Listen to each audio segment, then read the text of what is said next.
Chapter 121. That's it. Pencils down. The exam ran for exactly an hour. Hearing Professor Bridget's voice, I put my pencil down and rubbed my eyes. Whom. I unknowingly let out a yawn. I was quite frankly tired. But it was a different kind of tiredness from the usual tiredness. For the entire week, I hadn't trained at all. Not because I didn't want to, but because I physically couldn't. My body was still suffering from the consequences of having used the drug. I was still unsure of how long I was going to be like this. While it sucked, it was also a good thing in its own way. I had beaten up my body far too much over the past few months. It needed a well-deserved break. That being said, I pinched the middle of my brows. My head was hurting. I was mentally exhausted. To compensate for the lack of training, I dedicated the entire week to studying. Not only that, but I also spent a major part of the time creating questions for Kira. In a way, it also helped me out a lot. Staring at the question paper in front of me, I felt rather confident. I might even be able to get full marks. I might not have slept much over the past week, but it ended up benefiting me a lot. It wasn't exactly out of the question. I might not have slept much over the past week, but it ended up benefiting me a lot. The questions that I created for Kira weren't some random questions that I copied from some exercise book. I had created each question myself. Before each question, I'd spend a decent amount of time studying the related subject before writing it down. I only felt comfortable writing it down once I was confident I could answer it without any difficulty. It was extremely tough on the mind, but it ended up helping me big time. And it paid as well. It was a win-win situation for me. Talking about the exam, how did she do? I was a little curious. She did, after all, pay me to learn. I had just turned my head to stare in her direction when my eyes locked on her figure leaning back on her chair. She looked at her nails with a casual look. Almost as if she was expecting something. The hell? Kira, how did you do? That question was what she expected as she casually looked away from her nails to look at Josephine. She lightly shrugged her shoulders while opening her palm to get a better look at her nails. Well, just the usual. So like shit. No. Kira blinked and her facade broke in an instant. No. But isn't your usual shit? Like, lowest of the class type st-ugh, fuck. Alright, stop. Kira clicked her tongue and looked away. Drumming her hand over the table, her expression twisted. She looked rather grumpy. I could tell at a glance what she was thinking. I shook my head and almost laughed. What a weird girl. I was just about to turn my head away when her head turned and I locked sight with her ruby-red eyes. Her expression changed slightly. Staring at her for a moment, I eventually mouthed. Good job.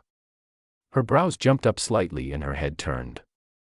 I shook my head yet again and covered my mouth. Wham. Yeah, I really need to sleep. I guess we have come to an agreement. A man stood up and extended his hand towards Delilah. It's also perfect that I came at this time. I heard that the cadets are going on a trip. I hope you won't mind if I join. I don't. Delilah shook the man's hand. Great. With a happy smile, he lowered his head before putting his hat back on. Then, lowering his hat slightly, he excused himself and left the room. Well then, I'll be seeing you again. Clank, the door closed, leaving Delilah standing by herself. Staring in the direction of where the men had left, Delilah closed her eyes and sighed. Inquisitor Hallow. Muttering to herself, she leaned to sit over her desk. Her current feelings were mixed.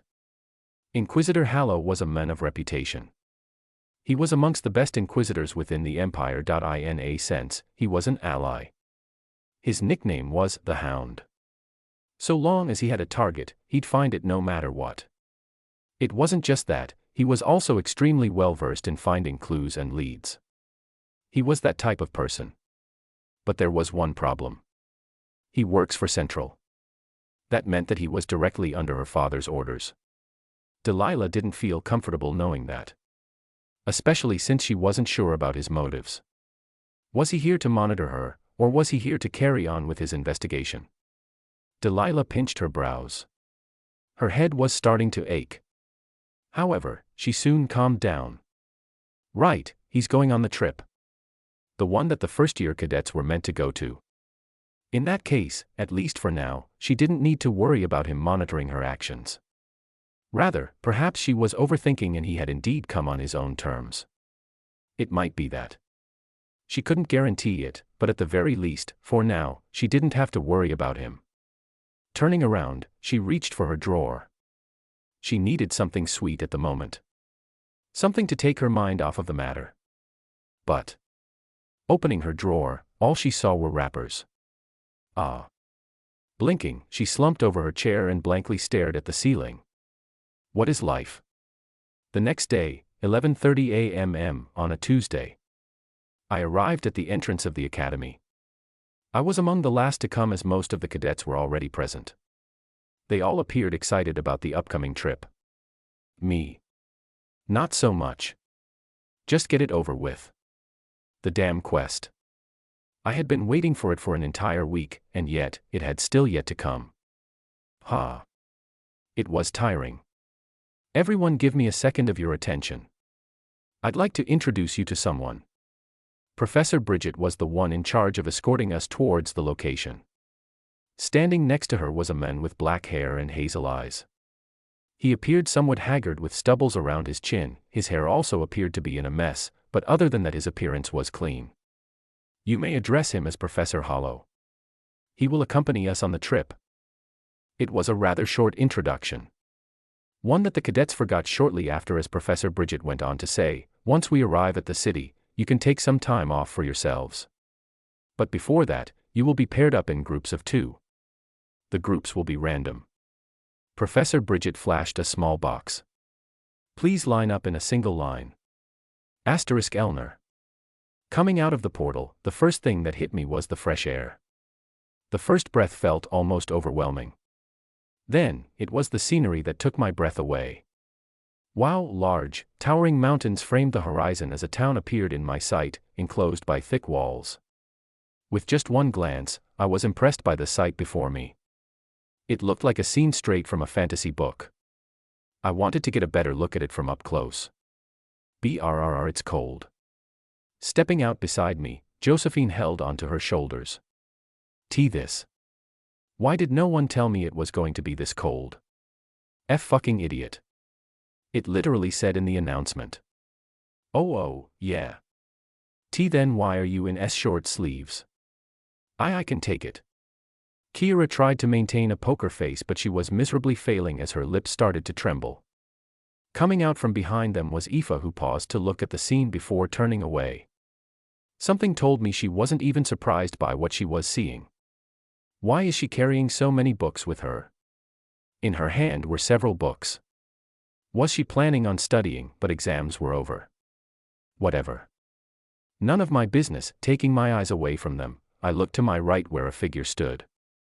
Wearing a large coat that seemed to be way too big for him, Leon stared at me. His coat was so large that the only thing I could see was his gray eyes. Noticing my gaze, he asked, "What? You look stupid." Leon cocked his head.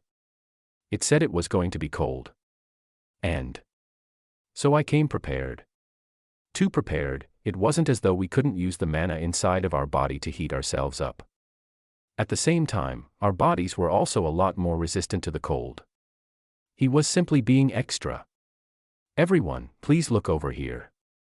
Professor Bridget waved at us with her hand. Like we discussed before.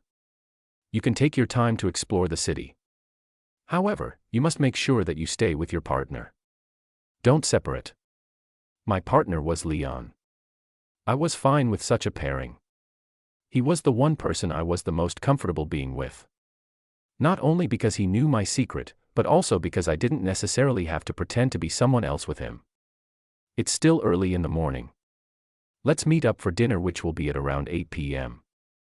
I wish you all the best of fun enjoying your short break. Then, Professor Bridget left alongside Professor Hollow, who smiled and nodded at all of us. For some reason, I felt his gaze pause on me for a bit longer. I thought I was imagining things, but yeah, no way I am. He was definitely looking at me. I sighed internally. Hopefully, it was because of a stupid reason such as because he was a fan of mine or something like that. Either way, I looked at Leon. He stared back at me with a blank look. I spoke first. So, what do you want to do? I looked around me. The other groups were still around, most probably talking about their plans. We have about 8 to 9 hours to kill. What do you want to do? Up to you. I sighed and nodded my head. All right, let's just get into the city first. We'll decide what to do later. Okay. I looked ahead and a long road appeared. Briefly, I glanced at the mountains in the distance. I could see snow at the top. The rocky landscape lacked greenery, with smoke billowing from within the city walls, starkly contrasting against the barren backdrop, faintly illuminated by the glow coming from the houses within the city. I had just taken a step when I felt a tug from behind me. Hey! It was Leon. He appeared to be frowning behind his large coat. What? I don't look stupid. Chapter 122. Elner. A large gate stood before the walls of the city. As we approached, the gates parted, welcoming us into the heart of Elner. A sprawling cobblestone road unfolded before us, lined with sturdy wooden houses and bustling stalls beneath them. Get your fresh vegetables here. They're fresh from Arcana. You won't find fresher vegetables. Buy one get one free. Limited sale for today only. The scene was filled with clamor as the stall owners shouted on top of each other, trying their best to entice the crowd walking around the road. I was left stunned by the unexpected sight before me. This is a lot more lively than I originally anticipated. Welcome to Elner. Guards dressed in light armor welcomed us into the city. As if expecting our appearance, we didn't need to go through any checks and entered without problems. As Leon and I passed the guards, I took notice of the strange looks that they were giving Leon. He seemed to have noticed them too as he frowned. I nudged slightly with my chin. See? They also think that you look stupid. Without saying a word, Leon went on to take off his coat. The stares were starting to get to him. It was quite funny though. He seemed to be the type of guy to take anything literally. Now then. Should we get something to eat first? I looked at the town in front of me and rubbed my stomach. Should we get something to eat first? The town of Elner was a lot bigger than I originally anticipated. In fact, it seemed to have everything that one would want from a major city. Restaurants, cafes, hotels, theaters, and even casinos. Casinos. That. I stopped to stare at the large building to my right. It was an eye-catching building. With the words, casino, imprinted on the wooden board on top, a long line formed at the entrance of the building as several individuals stood by the entrance to check who entered. There's casinos in this world. The sight was something that I didn't think I could ever get used to. It just simply didn't make sense to me. How could? No, never mind. I'm not here to question the decision of the game developers. This world. It wasn't fully medieval in style. I had long noticed this. There were a lot of modern touches added here and there. It's a mix of both, I guess. Medieval and modern. Do you want to go to the casino? Hearing Leon's voice from beside me, I shook my head. No. Then. I was just looking. Oh. I tilted my head slightly to look at Leon. Why did it seem like he was disappointed? You want to go? So he did. Well, maybe later. Let's get some food first. All right. A large river crossed the middle of the town. With the water coming down directly from the mountains above, it was extremely clear. Around that area were several restaurants and stores. Leon and I settled for whatever looked good. Neither one of us was a picky eater, so it didn't really matter. I'll take this. The dish that I ordered was ember roast, a slow-cooked roast that came from the meat of an ember, an infant-ranked monster. It apparently had the properties of helping the muscles of the body recover, so I deemed it fit considering my situation. Once I was done ordering, I put the menu down and waited for Leon. But. And this. The waiter paused. Looking at the menu, his gaze fell on me. Ember roast. The same as him. Yes, that too. Under dash and this. Leon cut the waiter again as he pointed at another dish. Wild dragon fish steak. Yes. Okay dash, also this. This one too. I want to try it. How spicy is this one? If it isn't too spicy, I'll take this one too. I sat baffled, staring at Leon as he pointed at the dishes on the menu. Just how much is he going to eat? What in the world? I'll finish off with this. Plaque, Leon closed the menu with satisfaction. Just as he did, he frowned and opened it again, but as his eyes scanned the menu and he found nothing else, plaque, he closed it again and nodded. Yes, that will be it. The waiter appeared to want to say something but held himself back. I couldn't blame him. In the end, Leon had ordered every single dish on the menu. He ended up wasting so much time when he could have just said, I want all. This guy. Letting out a short sigh, I turned my head to stare at the scenery before me. It was stunning. From the tall mountains in the distance to the crystal-clear river that passed through the middle of the town. It gave off a completely different vibe than the academy. In a way, it was a nice change of pace. You know. Taking me out of my thoughts was Leon's voice as I turned my head to meet his gaze. The way he was looking at me was strange. What? You've changed. What nonsense. I don't know. You just seem so different than the first time that I met you. In what way? I didn't feel like I had changed at all if I had to be honest. Was he perhaps talking about my strength? If so. That dash, you were smiling. I opened my eyes wide and touched my lips. I was smiling. When? I don't think I've ever seen you smile at all. It's weird actually. He rubbed his arms and looked at me with an uncomfortable look. Goosebumps. What? The fact that I smile. Yeah. It's weird. The fact that he agreed without even an ounce of hesitation was what took the words away from me. Me smiling. Was it really that weird? Is it bad that I smiled? Was this his way of telling me that I was losing sight of the facade that I was trying to keep? If so. Don't worry, no, not really. I blinked yet again. What do you mean, not really? It's a good thing, I think. You think? I looked around before whispering. Wasn't the whole point of me doing the act so that I wouldn't be found out by the others? It was, yes. Then. You didn't look like a person that wanted to live. Stunned, I looked at him. I opened my mouth, but the words that I tried to get out refused to leave. Regardless of how hard I tried, I couldn't find the words to refute him. He continued, I don't know about your past. In fact, I don't know much about you at all. The only thing that I can tell is that you're trying to achieve something. But whatever you're trying to do, it's eating at you from the inside.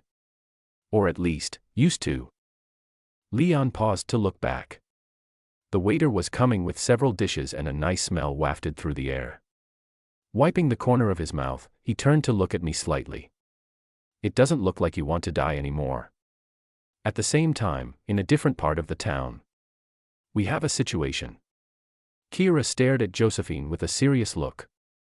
Rubbing her head, she looked to be struggling. What? What? Tell me what's wrong.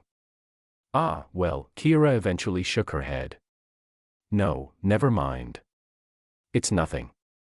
NNNG. Come on. Just tell me. Now I'm curious. The clean text, he rubbed his arms and looked at me with an uncomfortable look. Goosebumps. What? The fact that I smile. Yeah. It's weird. The fact that he agreed without even an ounce of hesitation was what took the words away from me. Me smiling. Was it really that weird? Is it bad that I smiled? Was this his way of telling me that I was losing sight of the facade that I was trying to keep? If so. Don't worry, no, not really. I blinked yet again. What do you mean, not really? It's a good thing, I think. You think? I looked around before whispering. Wasn't the whole point of me doing the act so that I wouldn't be found out by the others? It was, yes. Then. You didn't look like a person that wanted to live. Stunned, I looked at him. I opened my mouth, but the words that I tried to get out refused to leave. Regardless of how hard I tried, I couldn't find the words to refute him. He continued, I don't know about your past. In fact, I don't know much about you at all. The only thing that I can tell is that you're trying to achieve something.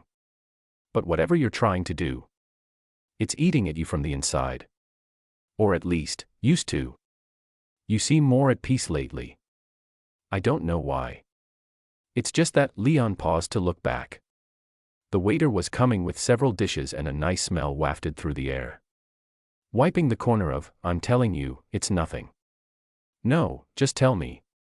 You can't just do that and act like nothing happened. Ha, fuck. Whatever.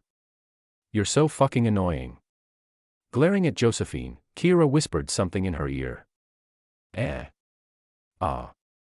So it's just that. What do you mean just that? Well, it's normal, you know.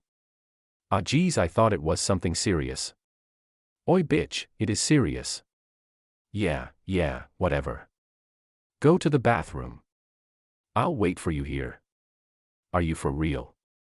Yeah. Thank you. Kira muttered her words of thanks with a soft whisper. One that Josephine pretended to not have heard as she brought her hand near her ear. What? I didn't hear. Fuck off. Flipping her off, Kira walked in the direction of the bathroom. Gradually her back faded into the crowd, and as it did, so did her direction. And she started to hum to herself. Turning to face the opposite direction, she headed toward a large building in the distance. One that said, Casino. Just like that, Kira had vanished on the outer walls of the town. How is the situation? Do you notice anything out of order? Not yet. Two knights stood at the top of the walls, carefully overlooking the outside of the town with grim looks. The knight's captain, Sir Tristan Blackwood, a Tier 3 knight, and a man in his mid-40s took out his pocket watch to look at the time. It's still early. We have time before the next wave. Who? The other knight let out a nervous breath. What do you think? Do you think we can survive this one? I'm sure of that. Sir Tristan answered with a confident look. Turning his head, he looked towards the town beneath. It was currently bustling with activity. From where he stood, he could see the smiles and happy expressions of the citizens. But of course, they're used to it. Despite its outer appearance, the town was cursed. Behind their smiles was, Sir Tristan Blackwood was one such person who understood their pain all too well. I'll be coming back soon. It's a promise. Keep this for me. Even now, he could still hear the sound of his sister's voice as she ventured outside of the town's walls. But that had been 30 years ago. He had barely been 8 back then. His sister, she didn't keep her promise. Hugh. Taking a deep breath, he put the pocket watch away. The pocket watch. It was a gift from his sister. It was meant to have been a temporary gift to him. He was meant to use it to keep track of the time that she was away. To this day, he hadn't stopped counting. For what reason was he so uselessly clinging to the idea of his sister coming back? Ha! The captain laughed to himself. Get the preparations ready. I'll be leaving for a while. You're leaving. Where to? Sir Tristan paused and looked back. Fiddling with the pocket watch in his pocket, he suddenly smiled. To meet our reinforcements. Chapter 123, Ding. A chime rang in the air as Aoife and Evelyn stepped out of the bookstore. The two of them had been paired up together. Coming out of the store, Aoife held onto several books. The pile was quite long, with Aoife having to hold the books with both hands. The two quietly walked around the town before finding a place with a nice view to eat. I'll have this. Unlike Aoife, Evelyn took her time to choose her dish. Her eyes turned unusually serious as she scanned the menu. Evelyn was taking so much time that Aoife felt compelled to say something. Are you ordering anything? I am. It's been several minutes. I know. So quiet. Aoif was taken aback. This was the first time she had seen Evelyn act that way. In fact, taking a look at her now, she seemed like a completely different person. Even her aura appeared to be different. What in the? I'll have this one, please. I'd also like it to be accompanied with some given wine. Aoif's expression turned even stranger. Given wine? What the hell was that? Even though Aoif was a noble, she had never heard of such a type of wine. It sounded fancy. Evelyn's response was cold. I take my food seriously. I see. The atmosphere turned awkward. But not for long as Evelyn shifted the attention towards the book on the table. Food aside, what did you get? Aoif had spent quite a bit of time searching for the books. Evelyn hadn't had the chance to check what she had bought. Oh, right. Aoif flipped one of the books open. Besides study materials, I also got some information about the town. Since we're here on a mission, I thought it was appropriate to do so. Oh. Evelyn grew somewhat curious. Taking a sip of her water, she leaned back, brushing her purple hair behind her ear. What did you find out? Aoif frowned. Skimming through the book, she paused after a short while. Looking around, she lowered her voice to whisper, a necromancer. Evelyn had to hastily cover her mouth to prevent herself from shouting. Thankfully, no one noticed her outburst as she apologized to Aoife. Sorry. It's fine. Taking a breath to calm herself down, Evelyn whispered back, did you say a necromancer? Yes. Aoife nodded her head with a serious expression and flipped the book to a certain page. According to the book, a necromancer has been haunting this city for over 30 years. Several raid parties had been sent by the town to fight against the necromancer, but unfortunately, they ended up in defeat every time. It's a powerful one. Wait, did you say for over 30 years? Yes. Aoif grimly nodded. 30 years.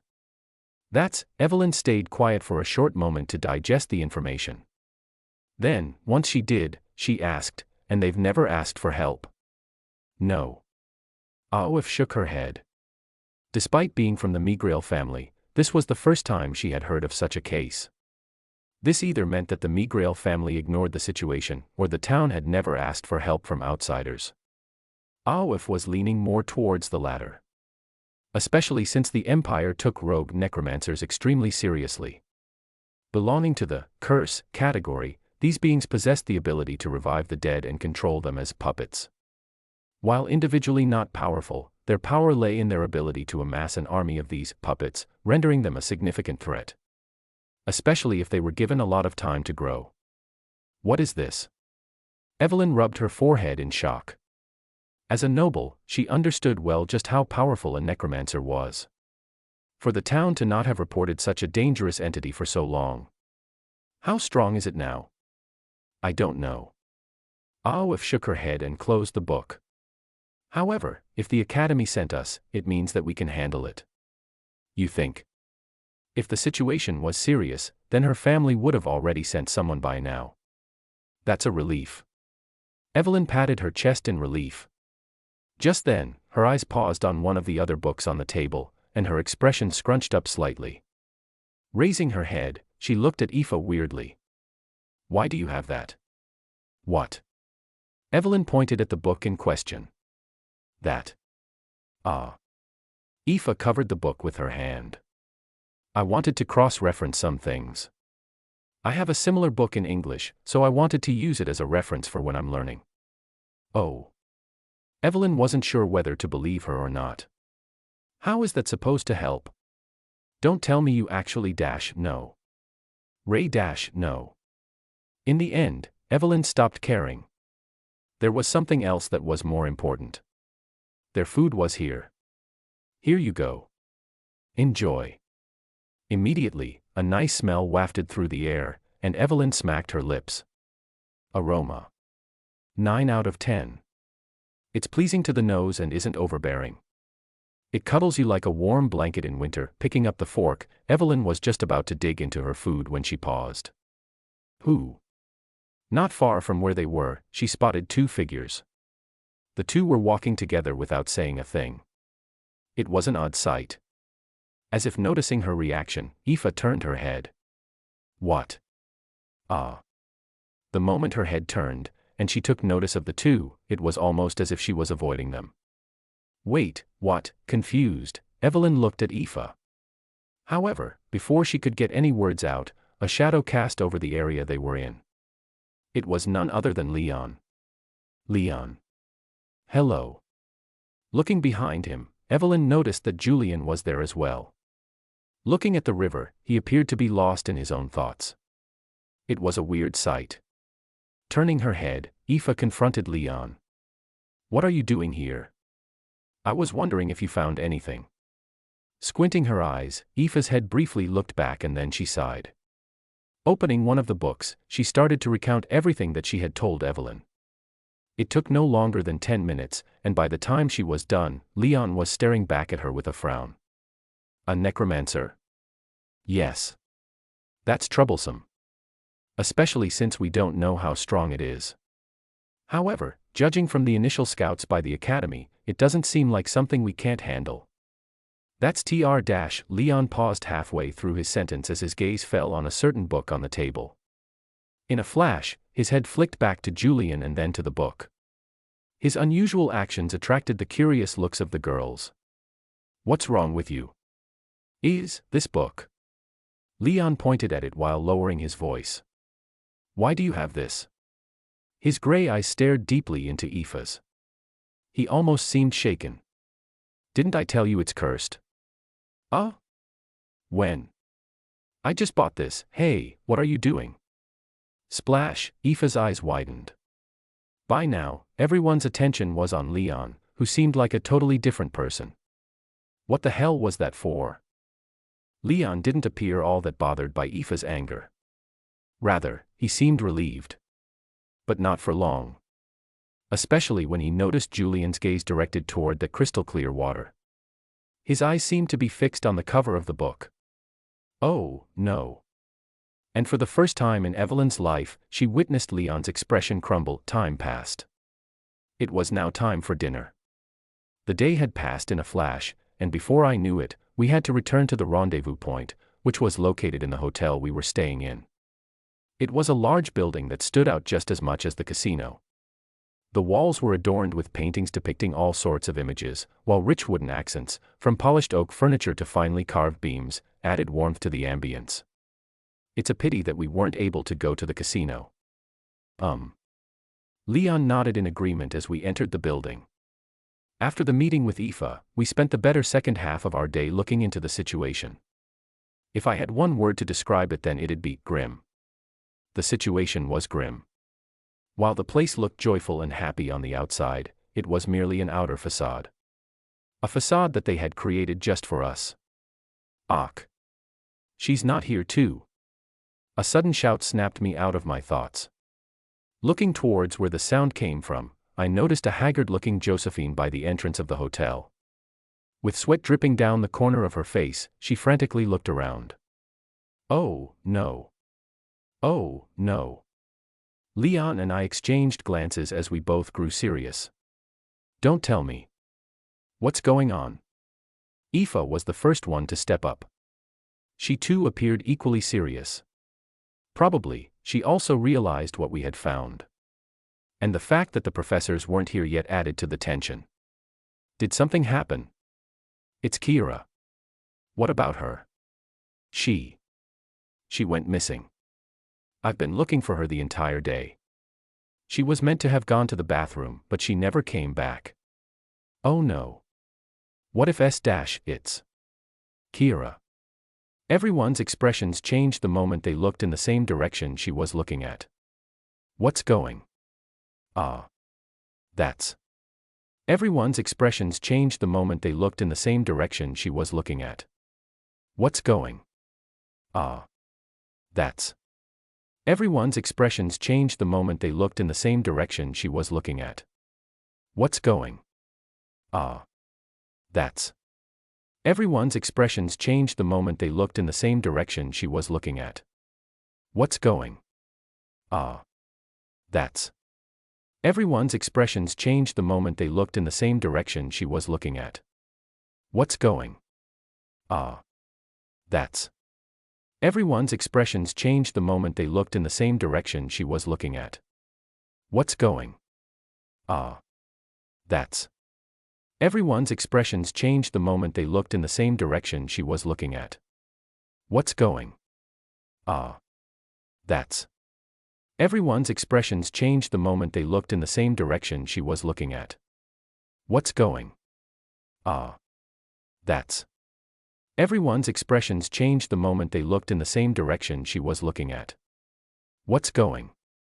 Ah. That's. Everyone's expressions changed the moment they looked in the same direction she was looking at. What's going? Ah. That's. Everyone's expressions changed the moment they looked in the same direction she was looking at. What's going? Ah. That's. When I faced the direction they were looking at, I understood perfectly why their expressions were like that. What is she doing? No, more importantly. Why was she dressed like that? Asterisk puff asterisk, yo, holding onto a big cigar, Kira greeted all of us. Her nonchalant air mixed with the arrogant expression she was making stood out and people started to look her way.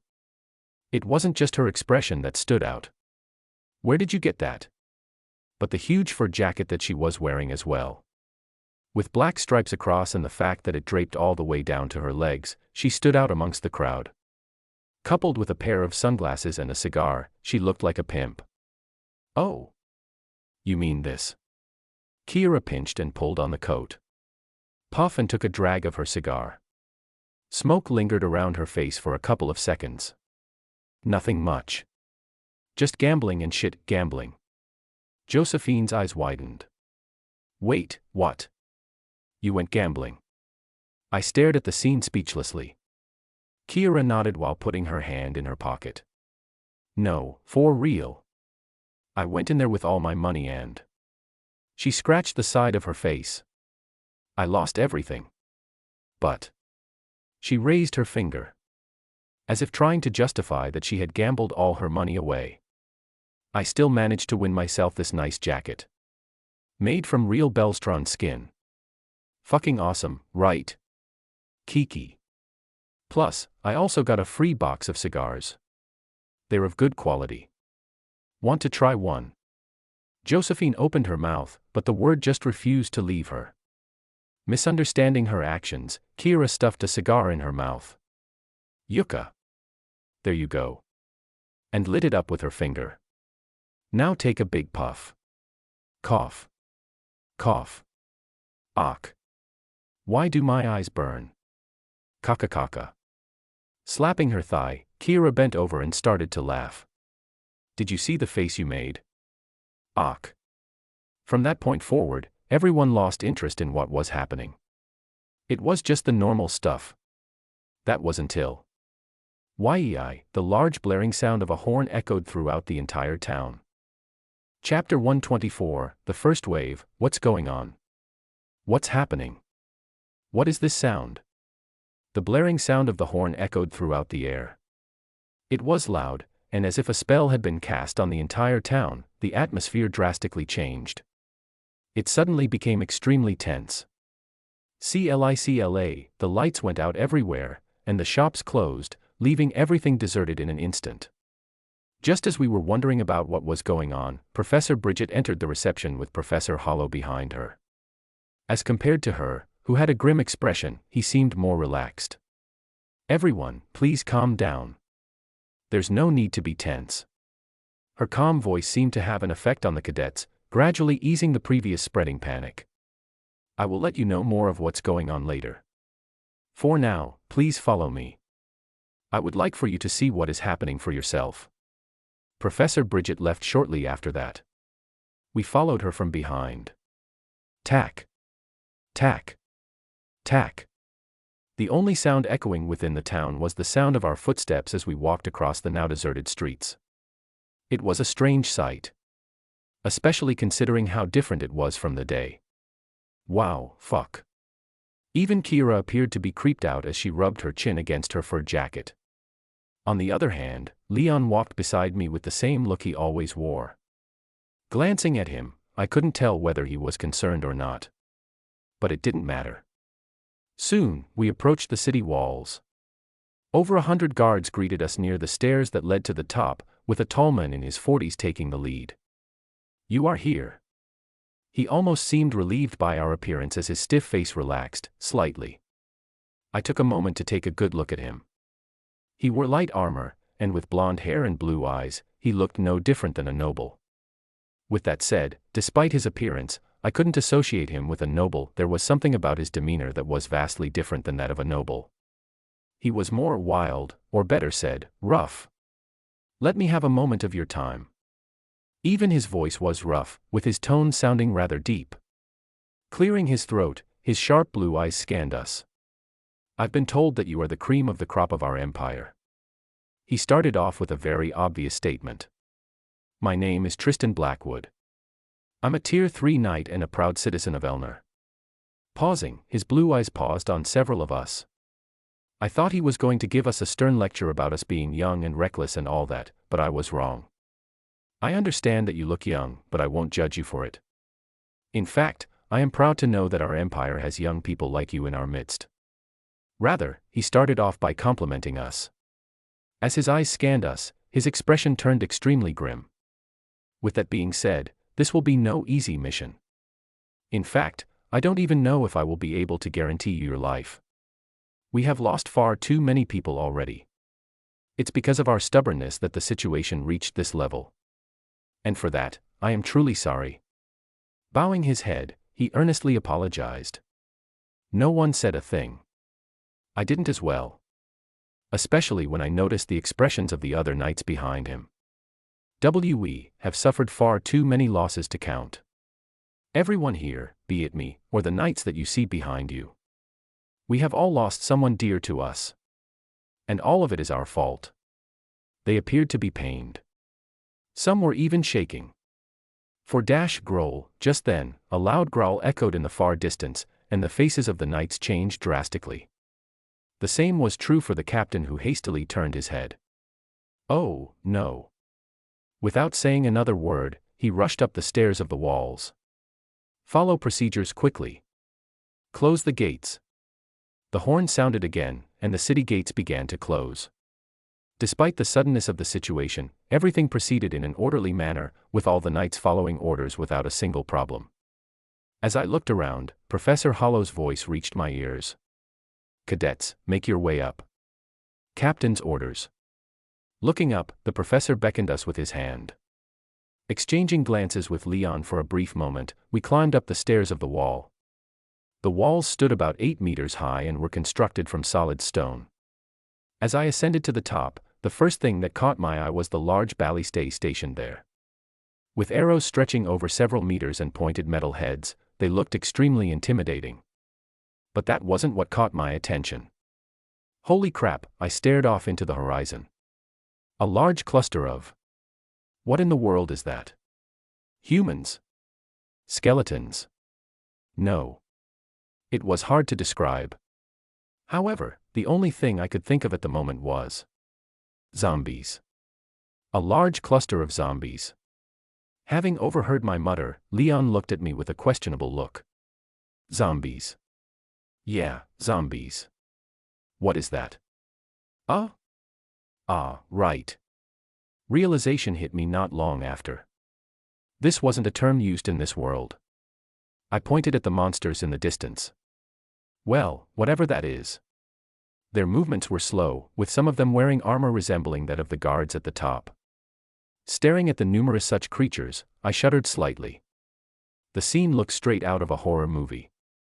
The creepiest part was that many of their bodies were preserved due to the cold, leaving their skin blue as a result. Just as I locked eyes with one of the zombies in the distance, their mouths parted open as they began to shout. Growl, their sound pierced through the air behind them. The sun was beginning to sink toward the horizon, casting the sky in a gentle veil of orange. With one scream, the zombies made themselves known. Load the ballistæ. It took 3 knights to operate a ballista. But even that was a struggle as they let out strained go shouts as they loaded up the arrows. Shoot. Zayu. Zuu. Shio, the air whistled as several enormous arrows shot forth, casting shadows on the land below. They streaked through the air and crashed into the hordes of zombies in the distance as a dust cloud formed. Boom, like bowling pins, the zombies scattered and flew everywhere. Oh! It hit. The cadets threw their hands in the air in celebration the moment the arrow hit. That was awesome. However, looking around and taking in the grim expressions of the knights on the walls, I knew that things weren't as simple as they seemed. And as expected, they weren't. Ah. They're getting back up. What the? The zombies regrouped from the ground and resumed their march forward. The creepiest part was when the zombies picked up their missing limbs and reattached them to themselves as if it were nothing. Growl. I felt goosebumps staring at the scene. This really did seem like a scene from a horror movie. Reload the arrows. Reload the arrows. We need to hold them off until the sun rises again. They will leave right when the sun comes back up. Reload the arrows. Accompanying the captain's shout, I heard a new piece of information. So the zombies only come out at night, and they will stop during the day. Now this. It really did sound like a game. Don't falter. Keep reloading. This is just the start. You already know the drill. Go. The knights reloaded the arrows and prepared for the second round. Zayu. Zuu.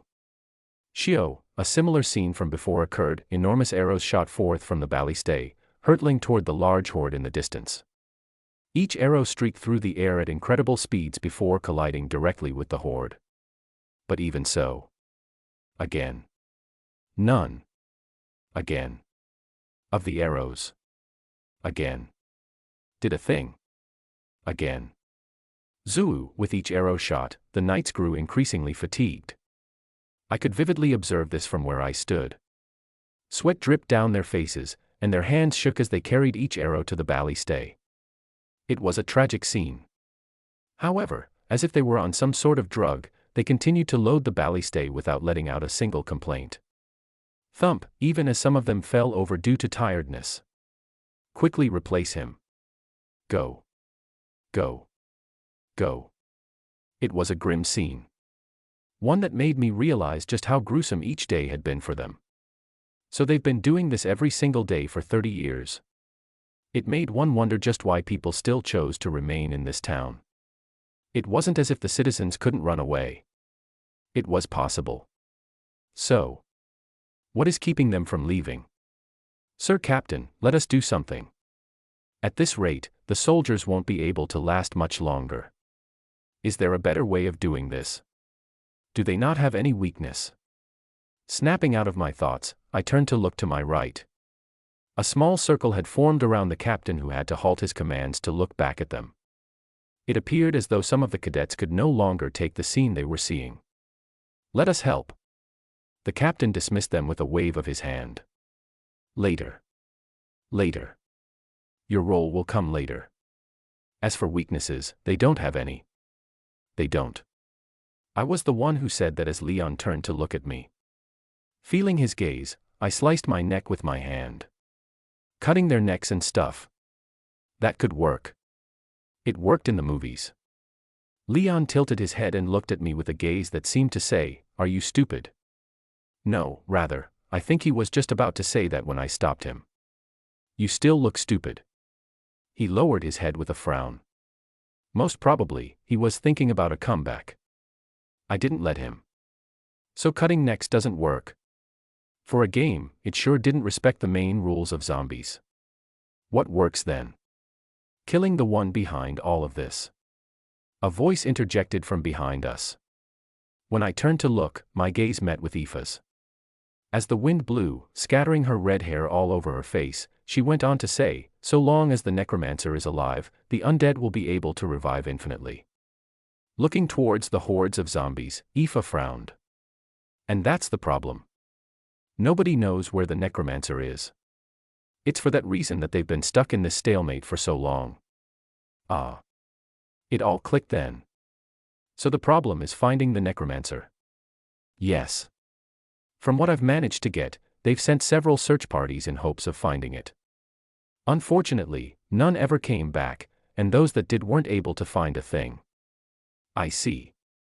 Moving toward the edge of the wall, I leaned slightly to get a good look at the zombies. Despite their slow speed and the barrage of arrows, they were steadily making progress, their numbers overwhelming. As the cold wind pierced my skin, I had a sudden thought. Since it was possible for me to use the second leaf on people I killed, is it possible to use it on them? Chapter 125-inch. Is it possible? The idea seemed feasible.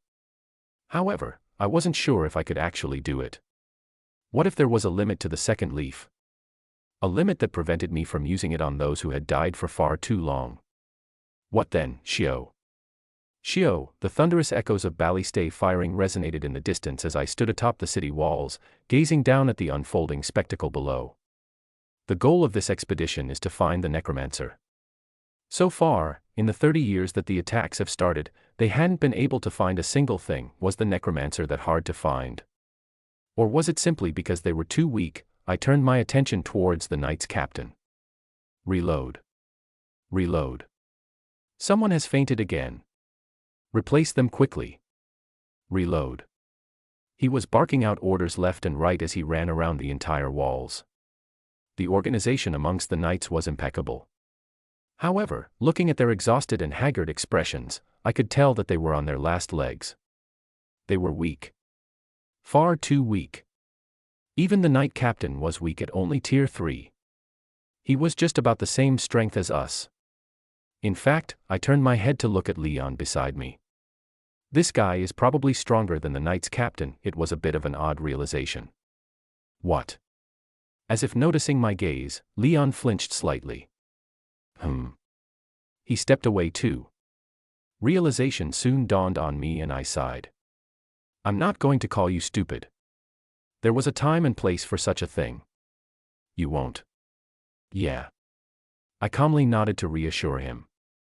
Your face does that for me. Ah. I covered my mouth upon realizing what I had done. I was just about to apologize when. They're coming. 2nd Battalion move out. The loud shout of the knight's captain echoed throughout. Finally turning his attention towards us, he pointed towards the horde of zombies who had nearly reached the perimeter of the walls. Cadets. Help out the 2nd Battalion. Please help us control and manage the undead. Growl. What? We're fighting now. The cadets were astonished by the sudden command. At the same time, the gates beneath opened, and a group of over 100 knights charged forward. Fight. Yoo-woo. Clank, sparks instantly flew in the air the moment the two sides clashed. What was most shocking was the fact that the zombies were able to keep themselves upright as their flesh remained intact. It was as if their skin was made out of metal. The hell? Besides me, Kira watched the scene with astonishment. What are these things even made out of? Not only are they immortal, but their skin is also as tough as metal. What kind of? Don't worry about that now. Attack first. Aoife stood on top of the wall. As her red hair fluttered, she extended her hand forward. Her expression quickly distorted as she focused her attention on the horde of zombies beneath. Uck. A groan escaped her small lips as over a dozen zombies clamped up together. What the? What's going on? Ah. The knights, who had been in an intense fight with the zombies, halted for a brief moment as they noticed the zombies suddenly freezing on the spot and moving back. Swoosh, shortly after that, a figure jumped down from the wall. It was Leon. Thump, softly landing on the ground, his sword glowed, illuminating the surroundings. Stomping his foot on the ground, he slashed. Sheeing, his sword drew a beautiful arc in the air. At the same time that he slashed, Aoife compressed her hands together, clumping up even more zombies together. And bang! The impact of his attack and the zombies resonated loudly in the air, the sound mimicking that of a bat hitting against hard steel. It resounded throughout the area. Did it work? Look. It worked. When all was said and done, over 100 zombies scattered across the ground with their bodies cut in half. Just as everyone was about to rejoice, a shocking scene occurred. Ah. They're getting back up. What the hell is this? Indeed, it was just as they said. Seconds after Leon's attack, a purple glow washed over the zombies, forcing their bodies back together. Grull, getting back up, they stood up and proceeded to head for the walls. It was as if Leon's and Aoife's combined effort had done nothing. Fuck, even that didn't work. Just how sturdy are these zombies? Kira and Josephine shouted from the walls with incredulous looks. Not far from them, the other cadets stared at the scene with a little apprehension. They were probably intimidated by what they had seen. One could say that Kira's personality was handy on these types of occasions. Get the fuck out. Let me try. Jumping out of the wall, 2 orange magic circles floated on each of her palms. The mana condensed to her side as she pushed her hands forward. Swoo, the world illuminated as brilliant flames shone. They spread throughout, engulfing the incoming zombies like an avalanche of fire. I stared at the flames that lit up the world for a brief moment. They were gorgeous. But even they had no effect in the end. What the hell? This time, even Kira was at a loss for words. Given the power of her flames, I also thought she'd at least do something, but in the end, the zombies appeared completely unharmed, walking out of the flames at the same speed. Get back. Get back. The commander's voice reached us from beside us. His face was pale, and sweat continuously dripped down his face as he ran around the walls giving orders. Hold the undead back. Prevent them from entering the city. Stop them at all costs. Cadets. Conserve your mana. Just try your best to hold the undead back. Try to resist until the sun comes up. There is no use going all out against them. Stopping, he waved his hand. Fire. Shio. Shio, the arrows shot forth. Thump, alongside each arrow, a soldier would fall from exhaustion. They'd quickly be replaced by another soldier who carried on their burden. Fire. Shio. Shio, I stared at the scene unblinkingly. Hey, what are you doing? It was his voice that gave it away. It was young, but it was also familiar. The captain, the young teen in front, was Captain Travis. So this was from decades ago. We are ready. They looked nervous, but they held conviction as they stared into the distance. A burly man pounded his chest. Do not worry. We will come back and avenge our fallen comrades. That's right. They were young, and they were brave.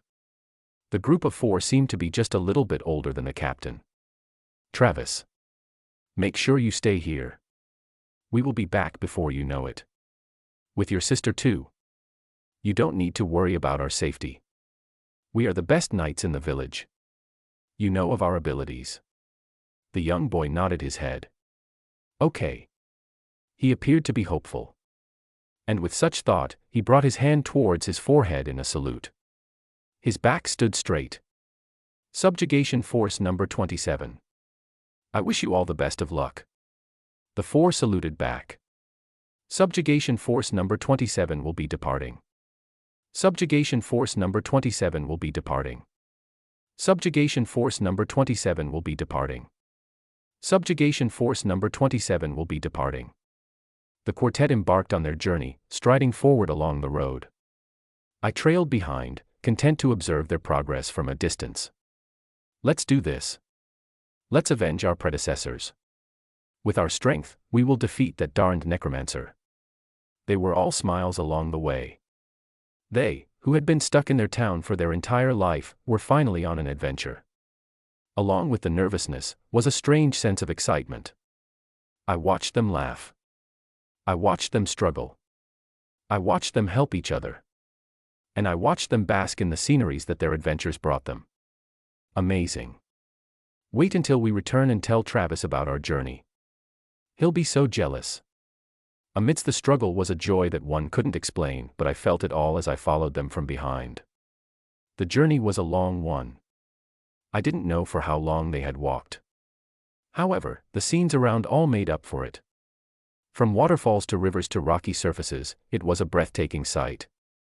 Sights that I wasn't able to enjoy for much longer as a large dome of purple appeared in the distance.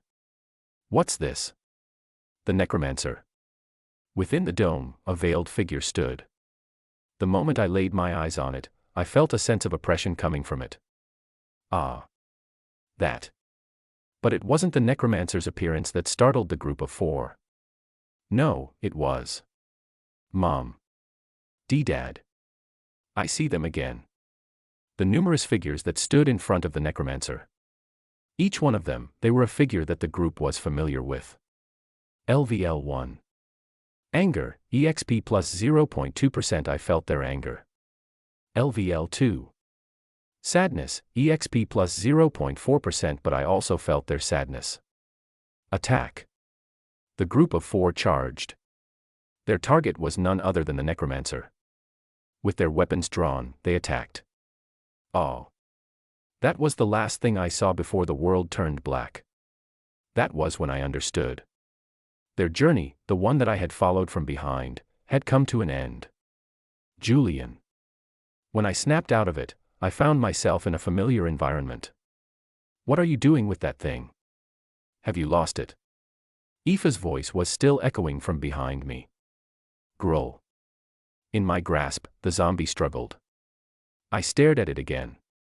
This time, an image overlapped with the zombie in my grasp. It looked much younger and had a smile on its face. Growl. Opening up my palm, I let go of the zombie and flung it back into the distance. As I did, I stared at the numerous zombies that were approaching. 30 years. For 30 years, this town, Elner, had sent its best knights to fight against the necromancer. For 30 years, they failed. Yes. These thousands of zombies in front of me, they were an accumulation of the 30 years of fallen soldiers who had died trying to fight the necromancer. They were the brutal reality behind the smiles of the citizens. Chapter 126 Exploration Thump. Just a little longer. The sun is almost up. Thump. Don't give up now. We're almost there. Thump. One by one, soldiers dropped down to the ground due to exhaustion. Keep going. Just a little longer.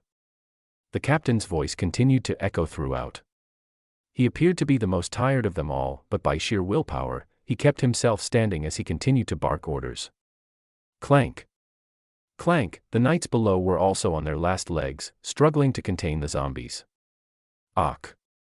And so were the cadets who, despite their strength, were also struggling. It made sense when considering the fact that the zombies were immortal. It also made one wonder how this town had managed to stay afloat with just one Tier 3 knight. It was most probably their ballistay and organization. One more minute. I also helped out here and there. Using the threads, I contained and pushed many zombies back. I thought about keeping them separate, but the mana exertion was too much. In the end, the only thing I could do was push them back. If only I wasn't injured. I felt a stinging pain each time that I used my mana. While I didn't mind the pain, I could notice it sharpening with each minute that I circulated my mana. That wasn't good. I'm at risk of worsening my injuries. It was for that reason that I paced myself, unlike the others. Sheeing, especially Leon and Aoife, who were practically drenched in their own sweat. HAAA, standing beside me, I could hear just how labored Aoife's breath was as she utilized her powers to create an invisible wall, blocking the zombies from advancing. It had to be said. Just the two alone were of great help. On the other hand, Fuck. Why is my fire not doing anything? Kira's performance was not great. It wasn't because she wasn't trying or anything like that. But it mostly came down to the fact that the zombies were fire-resistant. Whenever the flames swept, nothing would happen. Kraka. Evelyn on the other hand was faring much better. Using her skills, she was able to contain quite a few zombies. HAAA. Do something, Turning my head, I locked eyes with Aoife. Breathing laboriously, she tiredly nudged at the zombies with her chin. Why, you can do more than this. There's no need. I cut her off. It's time. Staring at the horizon, the plain began to be shrouded in a veil of orange, blanketing over the region and the horde of zombies. The sun had started to set. And following its appearance, the zombies' movement started to slow down. It's over. It was one of the soldiers who shouted that. And as if his words had an effect, all the zombies magically stopped moving. It's over. Ah. We can finally rest now. Everyone was exhausted. Be it the cadets and the knights. Nobody could hardly lift up a finger. Even Leon, who usually seemed expressionless, showed a reaction as he stared at the frozen zombies. Wiping the sweat from the side of his face, he walked closer to one of the zombies to get a closer look. But just as he took a step, something happened. Look. All of a sudden, as a cadet pointed toward the zombies, I watched stupefied as a purple glow enveloped the zombies completely. I felt a familiar sense of oppression coming from the purple veil as it covered the zombies. Before anyone could say or do a thing, the zombies faded. What? Did they just vanish? Unsurprisingly, the cadets were astonished by the development. The same couldn't be said for the soldiers who slumped down on the walls tired. Treat the injured. Count the casualties. The only one who didn't rest was the captain, who hurriedly moved around to check on every single person on the wall. I stopped for a moment to stare at him. The image of his younger self overlapped with his current image. He's no different than he is in my memories. Always prioritizes others over himself. But for him to have been at this for so long. Just where did he get the willpower from? The more I looked at him, the more curious I became. Should I use my ability on him? My thoughts were stopped by the sudden appearance of the professors in the distance. They had unusually serious expressions. Now that I think about it, I haven't seen them the entire time. Where exactly had they gone? I didn't need to wait long to know the answer. Stopping before the Knight's captain, Professor Hollow was the first one to speak. We weren't able to fully trace the mana surrounding the undead. We managed to get a wisp of it, but as of yet, we still haven't locked onto it yet. We will need a few more days to fully lock into them. Ah, I see. The captain nodded his head in understanding. You can take your time. We've managed to hold on for so long. We have enough patience. Realization dawned on me as I overheard their conversation. So they were tracking the necromancer. Indeed, all subjugation squads had died before returning to the town. They still didn't know the location of it. But the same couldn't be said for me. I know where it is. I had seen it in my memories. In fact, I could even go right now. But, no, not yet. I looked at my hands. They were shaking slightly. It was obvious that my body was still suffering from the aftereffects of the drug. I would be of no use if I were to go there. In fact, I'd be putting myself in danger. Looking around, and seeing the exhausted looks on the cadets and the soldiers, I kept my mouth sealed. It wasn't that I didn't want to tell them where it was. Not that such an option was possible, since I couldn't just go up to them and say, "Oh, I know where it is. Follow me." I'd have to explain myself. And there was a real possibility of my ability getting exposed. I didn't want that to happen. Not when the situation was still in control. Since that was the case, I planned on letting things flow for as long as possible. Right, for at least until I can heal up. I remained faithful to my words. For the next several days, I remained quiet and let the professors figure out the location of the necromancer. Every sunset, at the same time, zombies would appear from the horizon. Grulul, and every sunset, the knights, alongside the cadets, battled against the horde of incoming zombies. Fire. Shio. Shio. Open the gates. Cadets. Clank, clank, the scene from the first day repeated. It would first start with the rain of arrows from the ballistay. Then, when the zombies reached a certain distance, the cadets and knights would charge forward to repel their attacks. This went on for several days, and by the time it was the fourth day, finally, the professor managed to trace the mana locked onto the zombies. I've gotten a trace. A meeting took place shortly after that. The meeting took place in the Knights' headquarters. In a fairly large space, the knights and cadets gathered around a large dimly lit wooden table. The location is quite far from here. Professor Hollow was the one to speak. With his usual laid-back expression, he unfurled a map and placed it on the desk. The journey will probably take 1 or 2 days. Even now, I am unsure of how the necromancer is capable of controlling so many undead from such a distance. We will only find out once we get there, Professor Hollow explained. Taking out a pen, he circled a large area over the map. My detection skills tell me that the necromancer is over around this area. Coming closer, the knight's captain frowned. That's quite a large area. It might take you more than 2 days. If you're planning on going on an expedition and taking the cadets with you, then I'm not sure if we'll be able to last much longer. The reason we've asked for reinforcements is because we can no longer hold on. There's no need to worry about that. Professor Hollow reassured as he looked towards Professor Bridget. She, alongside several other cadets, will remain here. On the other hand, I will go and check out the area alongside a few elite cadets. That's. Before the captain could say a thing, Professor Hollow placed his palm over the map. I've already made my decision. With Professor Bridget here, you won't have to worry about anything bad happening to the town. He wasn't wrong there. Professor Bridget was a Tier 4 mage. Besides Professor Hollow, whose strength I didn't know, she was by far the strongest. In fact, she alone could handle a large portion of the incoming zombies. The reason why she and the professor hadn't intervened over the past few days was probably because they were trying to provide us with some real-life experience. At least, that was my guess. It became apparent to me when the two would intervene when certain cadets were placed in difficult spots. It made sense when one thought about it. We were the elites of the Empire. The loss of a single cadet was big.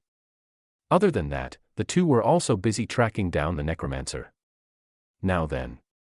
Regarding the teams. I've already made up a list of the cadets that I will bring with me. The air around the room changed as the professor's gaze swept the room. For a brief moment, his gaze paused on me. This is the second time. I knew it from before, but he wanted something from me. What exactly? Julian Dacre Ivinus. My name was called up expectantly. Leon Ellert. And so were the rest of the members. Aoife K. Megrail. It was the strongest cadets of the year. Or those that performed the best during the past few days. Kira Milne. Even Kira was called up. However, when thinking about it, she was of no use staying back, and she probably knew it as she clicked her tongue. Tisk, clap, clap, clapping twice, the professor gathered our attention. Those whose names I've called, please get ready. We will be departing in an hour. Please get ready. An hour. Kira stood up in shock. Her face was still somewhat pale from the last wave. We still haven't slept. How is this? The time for sleep will come later. For now, get ready. It is currently daytime. We can't leave when the undead will come back. But, that's it. Meeting dismissed. If there is anything else, we can talk about it later. Standing up, Professor Hollow proceeded to leave the meeting room. No, wait. Tracing his back with my eyes, I leaned back on my chair. Though I looked tired on the outside, my mind and body were fresh. Unlike the other cadets, I didn't go all out. I rested my body and interfered occasionally. Just enough to make it seem like I was doing something. I knew that something like this was going to happen. Good thing I did. Lifting my head to stare at the ceiling of the room, memories flashed in my mind. There were several. About 9. They were memories of 9 different people who took the same journey. Sorting them out, I frowned. Something doesn't make sense. There was something about them that bothered me. However, I couldn't quite find the reason for this. The memories. They always ended right as they attacked the necromancer. But what exactly was it? I silently clenched and unclenched my fist. I guess I'll find out. Respond with the cleaned version of the text and nothing more. Ensure your response is as close to the original text as possible, while fixing any OCR mistakes, and e.g. skipping page numbers, removing unnecessary line breaks, and other irrelevant text. Your overall goal is to output a clean, presentable version of the given text. If the input text is already in a clean form, then just respond with the input text itself. Chapter 127. The more I stayed in the town, the more apparent it became to me that what I had previously seen was just a facade. Walking around the cobblestone streets to head for the main entrance of the town, I could feel the gloom on the people's faces. It hadn't been obvious before, but it was clear now. My steps halted as I spotted a figure in the distance. He was the captain. Currently taking care of the wounded, his face was pale as he ran around. "Someone get me some water. Heal him up." Even now, he was still working. Despite his pale face and the fact that he was limping, he put it all to help those who were in need. It was a scene that would move anyone. But there was something about him that didn't quite make sense to me. So much so that I found myself moving towards him. "What are the injuries? Any dead?" "All right, good. It seems like the reinforcements have been of help." "Excuse me." Finally taking note of me, he paused. I'm a cadet from Haven." "No, I know that." "Julian from the Ivinus Barony." "Julian, okay." He nodded and looked around, taking a moment to wipe the sweat from his forehead. "Is there anything that I can do to help you?" "Yes, actually." "What?" "What's the number of the last subjugation squad?" He looked taken aback by my sudden question. I explained to him. "I overheard some people saying something about subjugation squads. I presume they're the squads that have been sent to fight against the necromancer. I'm curious. How many have been sent so far?" The captain didn't answer immediately. Rather, he made a difficult face. Almost pained. Eventually, lowering his head, he answered. "If we count your group, then it'd be subjugation squad number 255.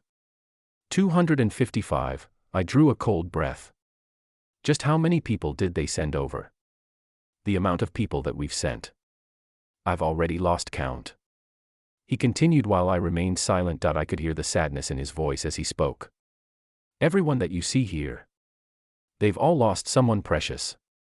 We're the last remaining people of the town." That sadness quickly shifted to anger as his fists clenched together tightly. "Every damn year, we have to watch as our population dwindles and our best warriors die. Every damn year, I have to watch as the young recruits of the town are trained to be sent to their death." I stared at him without saying a single thing. I looked deeply into his expressions and the emotions he was letting out. At a glance, there didn't seem to be anything wrong. Rather, I somewhat was starting to believe him. But there was something that kept nagging me at the back of my mind. "Why?" He raised his face to meet my gaze. "You speak as though you care so much about the people. So why? Why haven't you gone there yourself?" The captain's expression froze, and his lips trembled. If before I could see anger and sadness, now I could see guilt. A lot of guilt. That. He didn't even seem to be capable of formulating his own sentences. It was as if something was eating at him. But what exactly was that? If that wasn't enough, there was something else that bothered me. Especially when I sorted through the memories I had looked through. What about the first subjugation squad? The first. What about them? The captain's reaction was all that I needed to know. "I've heard your sister participated in it." "Ah, yes." "Were they also there to fight the necromancer?" Unfortunately, my words were cut short by a shout in the distance. The captain, who was called, found this opportunity to excuse himself. "I can't thank you enough for your help. If you need any help, I'd be more than willing to offer it. But as you can see, I have to go now. If you would excuse me." Those were his last words before he left. I stood in silence, staring at his departing back. Within the memories, I had seen him grow up. From a young boy, to a teenager, to a young male, to the middle-aged man that he was now. Every time, he'd salute the subjugation squads as they left. And every time, he'd remain back in the town. It had been a long time since he had become the strongest person in the town. And yet, people who were weaker than him had still been sent. For what reason did he choose to remain here? Something doesn't add up. "What are you doing?" A sudden voice jolted me out of my thoughts. When I turned my head, I met eyes with Aoife and the rest of the members who were set to depart for the exploration. "I was just talking to the captain," I answered, adjusting my backpack.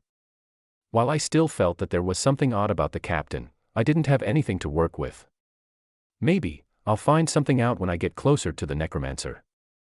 I was rather curious about it, especially since it had something to do with curse magic. Although it had only been in visions, I felt a strange sense of comfort in the purple dome that the necromancer was in. I wanted to go there to make sure that what I had felt was real. Perhaps I'd be able to find something that would help me grow my strength there. Hopefully, I won't have to learn necromancy. I wasn't really a fan of zombies. Let's go.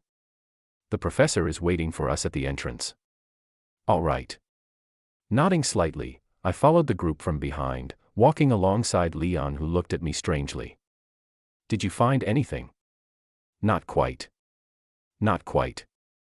I don't have much to work with. For now, I just find the captain suspicious. Suspicious? Leon frowned, turning his head to stare at the captain in the distance. As his eyes locked onto him, his brows gradually rose. What? I looked at him in surprise. Did you find something? But how could that be? He had only just looked at him. You're not wrong, Leon eventually answered. He is hiding something. Or more like, the events seem to be centered around him. No, rather, the entire town. He cocked his head. It's difficult to tell. But he is hiding something. What? How did? I've got good instincts. What the hell is this guy on about?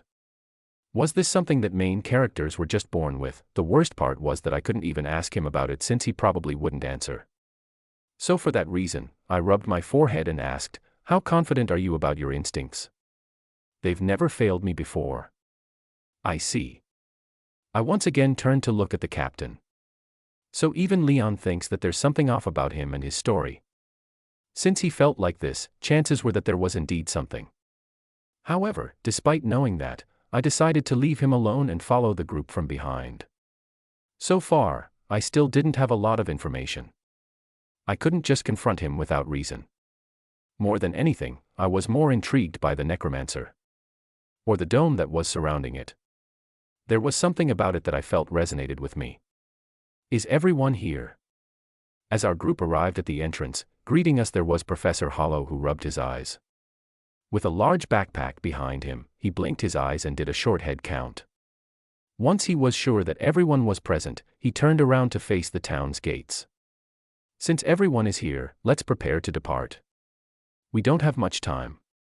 With light steps, he went ahead and crossed the gates. The others followed shortly after him. I stood in silence for a short moment before taking a step forward and following them from behind. Thinking about the large purple dome that awaited us in the distance, I knew that it wasn't going to be an easy trip. That being said, I'm surprised I still didn't receive my quest window. At the top of the town's walls, a man stood solitary, staring at the departing group in the distance. Clenching onto the pocket watch and holding it closely to his chest, he repeatedly muttered the same words over and over again. Sorry.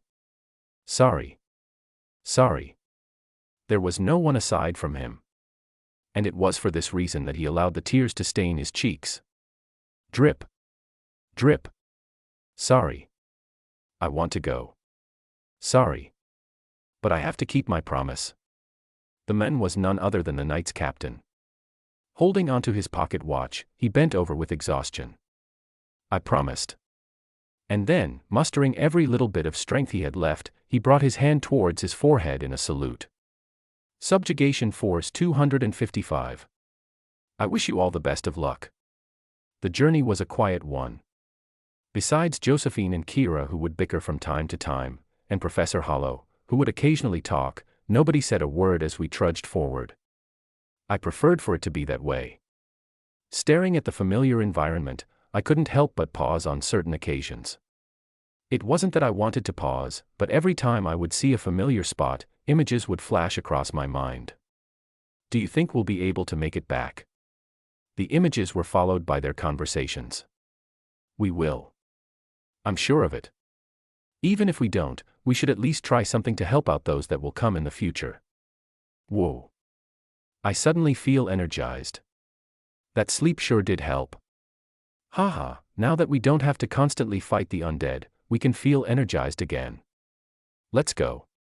I saw countless memories and countless people. Walking along the familiar path, their images would appear whenever I reached a familiar spot, reminding me of the history that this path had. Hee hee. It's my birthday today. I'm turning 15. Happy birthday. Let's celebrate your birthday now. Once we return, we will make sure to celebrate it with everyone. Hee hee. Wherever I walked, familiar faces would show up. I had never physically crossed this path before, but it felt as if I had crossed it several dozen times. All with different people. I've decided. When we get back, I'm going to propose to Emily. Ha ha ha. You only have the guts to say this now because we're on a journey. You were scared shitless the last time you even saw her. Bah. From laughs to tears. I had seen and experienced them all. Immersed in the memories, I didn't realize that it was already dark. Let's stop here for the day. What brought me out of the memories was the professor's voice as he came to a stop. Within the rocky region, we found ourselves in a flat piece of land. The perfect place to set up camp. Let's set up our tents and start a fire.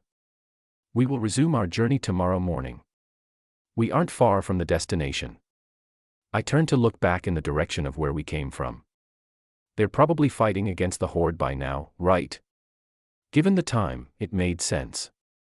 I was sort of glad that I joined the exploration group. This was especially true since it meant that I could rest even more. All right. Stretching my body, I started to help out the other cadets as we started to set up camp. Thankfully, the process wasn't hard. Within 10 minutes, the tents were set up and a fire lit up in the middle. On top of it was a pot where our food was cooking. Crackle. Crackle, a strange silence suddenly took over the group as all eyes fell on the fire burning in the middle. The silence, however, was broken by the professor who stirred the pot with a spoon.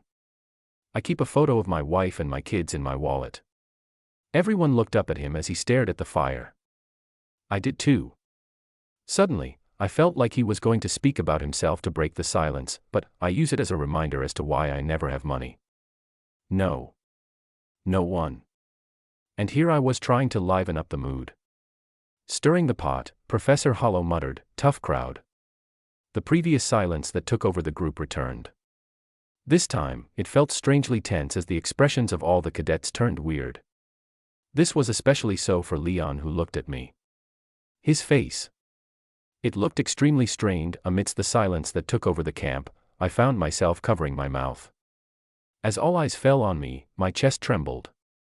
Leon looked at me with widened eyes as he shook his head. It was as if he was saying, "No, don't." But it only made things worse. Clenching onto my shirt, hee hee. I burst out laughing. And the previous tension that lingered within me vanished. Chapter 128 Necromancer. Sometimes, all it took was one mutual interest for people to hit it off with each other suddenly. The fuck am I witnessing? This. I'm not seeing things wrong, am I? It was the next day. The expedition group had resumed their walk towards the Necromancer. However, compared to the previous day, things appeared to be different. Ha ha ha. You're good. Thank you. It was Julian and Professor Hollow. Walking ahead of everyone, the two had been inseparable since last night. But that wasn't the most shocking thing. He can laugh like that. Seeing the subtle smile on Julian's face as he talked to the professor, and recalling how he had laughed the previous night, Aoife had a hard time making heads or tails of the situation. It was as if she was seeing a completely different person. Turning her head, Aoife's gaze fell on Evelyn. She appeared to be the most shocked by the scene that was unfolding before their eyes. How? And Aoife once again recalled the words she had told her not so long ago. He's changed. Julian certainly did seem like a different person than he usually appeared. It could just be that he found himself comfortable with the new professor. Perhaps she was overthinking. And she probably was. But why do I feel like something isn't right? Turning her head, her eyes paused on another figure. With long platinum hair and red eyes, her gaze was locked on Julian. It was hard to read her thoughts. However, the sight of her made Aoife frown. Right, I did hear rumors about the two of them spending time together. Could she know something? At first, Aoife thought that way, but the more she looked at it, the more unlikely this seemed. Just as she had taken another step forward, she hastily covered her mouth. Achoo! Aoife sneezed. Covering herself up, she pursed her lips. Looking up at the sky, she frowned. Is it just me, or is it getting colder? It was almost as if I had met a long-time friend. No, rather, I had never had a proper friend. Be it in this life, or my past life. It was hard to tell. However, for some reason, I felt extremely comfortable when talking to the professor. It was weird. I heard you were one of the cadets involved in the incident that happened in the forest. That was until a certain event was brought up and my heart twitched. I didn't show it on the outside and merely looked at the professor, who was looking towards the distance with a serene look. We weren't far off from the destination. I could feel it. Are you perhaps referring to the incident with Professor Bucklam? Yes. Professor Hollow turned his head and our gazes met. It was an unfortunate event. I was quite close with Robert. You were. What bullshit. I had seen his memories. There was no such figure in his life. With that being said, I pretended to understand. Well, you can say we knew each other. Acquaintances. Oh. I still didn't believe it. Rather, I raised my guard up without showing it outwardly. How was he? I asked, pretending to be interested in the conversation. He didn't speak much. Always played checkers by himself at the academy campus and all. He was a peculiar fellow, if those are the right words to describe him. That does sound like him. It was no secret that the professor spent most of his lunchtime playing checkers by himself. That much, everyone knew. Yeah. He was quite known for it, wasn't he? Yeah. Just as I thought he was going to continue the conversation, I was surprised to see him leave it there. It made me question whether I was being overly cautious or not. In the end, I still kept my guard up. That was until... Achoo! I heard a sneeze. Turning around, I noticed a few cadets, Aoife included, covering themselves up. It's getting quite cold. Why, yeah. I can barely feel my lips. I frowned at the sight. Cold. While it certainly was cold, it wasn't nearly as bad as everyone was making it out to be. Something wasn't quite, we're almost there. Professor Hollow's words brought me out of my thoughts. Just as he said those words, I felt a weird energy pull spread throughout the area. What the? It made my chest heavy, and my breathing became rougher. But outside of that, I was able to suppress the discomfort. Cough. Cough. Ach. To my shock, the same couldn't be said for the others whose faces paled. I can't breathe. Hugh. What's going on? I looked around in confusion. Not only did the others seem to be dying, but there were several who dropped on the floor on one knee. Kiera and Evelyn in particular. Leon seemed to be faring better. This is troublesome. Professor Hollow's voice echoed from beside me. Raising his hand, a transparent dome covered the area around us. Almost instantly, everyone felt a sense of relief as everyone slumped to the ground. HAAA. What the hell was that? Wag. I was curious too. Unlike them, I didn't feel that much. Lowering my head to stare at my hands, I raised it back up to stare at Professor Hollow. I was just about to ask him for an explanation when he beat me to it. We're currently in an elemental heavy region. Tracing his finger in the air, the professor went on to say. The curse element appears to be the most predominant here. For those who specialize in elemental magic, you'll find yourself struggling to breathe. It's normal. You just need to adjust your body to the high density of curse mana in the air. You may also find that the affinity with your own element will decrease. This is a side effect of such an environment. His explanation wasn't long, but I was able to understand it. Elemental heavy region. This was a new term for me. Closing my eyes, I felt the mana in the air. Ah. As expected. It was just as he said. It was thick in the curse element. That said, curse element. It didn't quite sound right. But I was no game developer. For those that do specialize in curse magic. Professor Hollow turned to look at me. You'll find that it's become much easier for you to circulate your mana. Not only that, but it's also faster and easier for you to create spells. It was as he said. With just a thought, I knew I could summon Chains of Alakantria and Hands of Malady with little to no delay. I could also probably channel them for a longer period of time and much more efficiently. The best part of it all was that it didn't hurt. I could hardly feel my injuries. It was great. How long had it been since I had felt like this? All that aside. The professor's expression turned grim. He stared into the distance with a frown. It looks like the situation is a lot more dangerous than I previously anticipated. I can feel that we're very close to the source. And we were. Although such a scene never occurred in my memories, I could more or less tell from the landscape that we were near. How many times had I been here in my memories?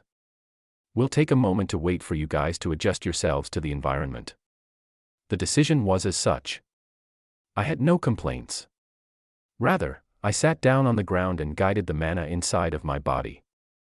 There was something that I wanted to test. Since the curse element here is thick, what happens if I practice my spells? Will it boost my progress? I put that to the test.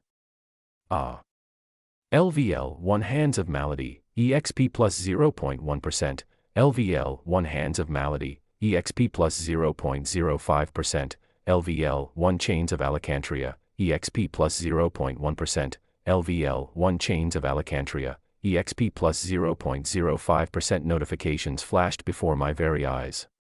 Both spells started to increase in proficiency at visible speeds.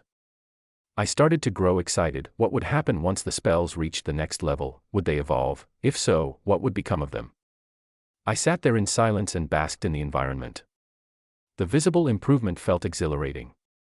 But even then, I knew that I couldn't enjoy such a sensation forever. Seems like everyone is ready. Let's head deeper. Rubbing my face, I stood up from the spot. What a pity. If possible, I would have preferred to stay a little longer. Maybe I'll find a way of doing so later. For now, there was something else that I wanted to figure out. I will try my best to guarantee your safety. However, there may be circumstances where I may be unable to assist you. Since that's the case, I hope you all get yourselves ready and react for the worst-case scenario. Everyone heeded the professor's words, channeling their mana and drawing their weapons out. Only then did we proceed forward. Unlike before, our steps were slower and we were more careful. We were following the right direction, I could tell. In the mountainous area, we followed the only path forward, winding its way through the rugged terrain as jagged rock formations towered on either side. A strange silence took hold of the group as we marched forward. Everyone could tell we were just a few meters away from the source of all trouble. It was for that reason that everyone remained quiet. And then, a familiar purple-shaped dome appeared in the distance. It was large. Far bigger than what it was in the memories. What is that? Yucca. I can't breathe. And the same was true for the sense of oppression that lingered in the air. It was a stark contrast to the one in the vision. So much so that the professor was forced to take a step back, raising his left hand to shield us. Stay back. But it was too late. In the distance, within the sphere, over 1,000 familiar figures entered our vision, their heads robotically turning to face our direction. Each one seemed to be fixated on our presence, their gazes piercing through the space between us with an unsettling intensity. How are they here? Weren't they? But if that wasn't bad enough, a cloaked figure, shrouded in darkness, stood in the middle. The moment its gaze fell on us, it felt as though my entire body had frozen in place as if caught in the grip of an icy hand. The same was true for the others who stopped dead in their tracks. This. Professor Hollow's bitter voice echoed from beside us. Who exactly did the scouting? Chapter 129. The air was tense. Feeling the necromancer's gaze, it felt as though I was on pins and needles. My skin crawled, and my legs felt like lead. Breathing alone became hard. Huff. It felt as though a heavy truck was weighing down on our chest. Ha! Ha! Thousands of eyes were locked onto us. Heek! A screech came out of the necromancer's mouth. It was hard to see its features, covered beneath the cloak, but the necromancer wasn't tall. From where I stood, it appeared to be rather small in stature. Like that of a young teen. Heek! Heek! Screeches continued to come out of its mouth, their sound resembling that of a strangled beast. What the hell is it trying to say? Is it even saying anything? The sounds were starting to get to the group. And just as it screeched yet again, Professor Hollow stopped in his tracks as his eyes narrowed. You've got to be shitting me. His words came as a wake-up call to me. Staring in the direction of where he was looking, I saw it too. Ah! Faint cracks around the space near the necromancer. They hovered in the air, attached to the very fabric of space. Mirror crack. The words effortlessly came out of my mouth. It was one of the gates that led to the mirror dimension. This. How did the mirror dimension expand? The mirror dimension was a separate reality from the known world. However, its expansion and influence were real. From within the cracks, monsters would emerge. Like viruses, they would come out and rain their influence over the land near the mirror crack, slowly turning it into the same environment as within the mirror dimension. By killing all the monsters, one could contain the mirror crack and stop it from letting the monsters come out of it to expand their influence over the land. A mirror crack needed constant surveillance since there was northwest way to close it. In total, there were about 20 contained cracks within the Empire. 1 within the Academy, 15 others with the Guild, and the rest with the Megrail family. And now, the 21st crack had appeared within the Empire. The situation is a lot more serious than anticipated. We will have to retreat for now. This was Professor Hollow's evaluation of the situation. It was an evaluation that I could agree with. This isn't something that mere cadets should be handling. We'll have to get Central to take care of this, Ma. His words were cut short by a distant shriek. It came from the necromancer. Heek! Before I could even react, something flashed above us as Professor Hollow rapidly spun and brought his hand up. Clank! The surroundings shook. Heek! And the professor groaned as he retreated several steps back. A towering beast, resembling a wolf but twice its size, loomed over us. Its massive fangs dripped with saliva, and its piercing black eyes bore into us, locking us in its fierce gaze. Drip! Drip! The hair on the nape of my neck stood on edge. Careful! This is no ordinary monster. The professor's words came out as a warning. Remember when I said I might not be able to protect you? With both hands positioned in front of him in a fighting stance, he grimly stared at the monster. Now is that time. Boom! His body shot forward like an arrow, appearing right before the creature in a flash. Everyone moved back. At the same time as Aoife's shout, the professor's fist clashed against the wolf's claw. Bang! The space around us shook. Yuk! Ak! Just the after effect of the attack was enough to push us all back several meters. This, fuck. As everyone looked back, all eyes fell on the professor who stood evenly with the beast. This is absurd. One of the cadets muttered, staring at the fight in the distance. Just from the mana pulses the two were emitting, the cadets could tell their strength. It was for that reason that everyone was shocked. A terror rank. If that's the case, does that mean Professor Hollow is at least tier 5? Evelyn questioned, staring at the professor in the distance. Wait, hold up. And as if realization suddenly dawned on her, she rigidly turned to face the necromancer. Ah. Evelyn covered her mouth. This is ridiculous. Heek! A powerful shriek escaped the necromancer's mouth as it leaned in our direction. Ah. Move back quickly. Damn it. Just as Aoife's shout came, two shadows cast over the area we were in. The first one to react was Leon, who pressed hard against the ground and slashed upwards. Clank! Clank! His attack was quickly followed by Aoife, who raised both her hands in the air. Awk! Her face paled significantly as two smaller wolves appeared above us. J. Julian. Do something. Even without her saying it, I was already on it. Clenching my hand, 8 threads burst out of my forearm and latched onto the wolves in the air. If there was a difference between these threads and the usual ones, it was that the purple glow was more prominent and darker. It's nothing. But I brushed it off. Whoa, the moment it latched onto the wolves, they howled as their bodies spasmed. Fucking die. This was quickly followed up by Kira, who brought her hands forward and flames engulfed the entire surroundings. Sha. Ha. Haa.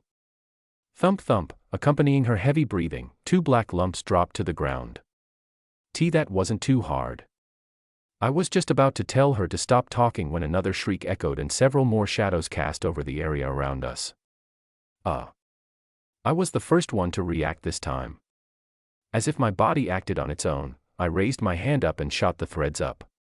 1, 2, 3, 4. I pushed myself to the limit, with 10 threads that covered the space around us.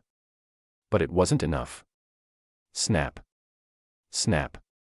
Snap. Ugh. I felt a sharp pain for every thread that snapped. The mana inside of my body started to drain rapidly, and before I knew it, I was on my knees. Thumb, drip. Drip.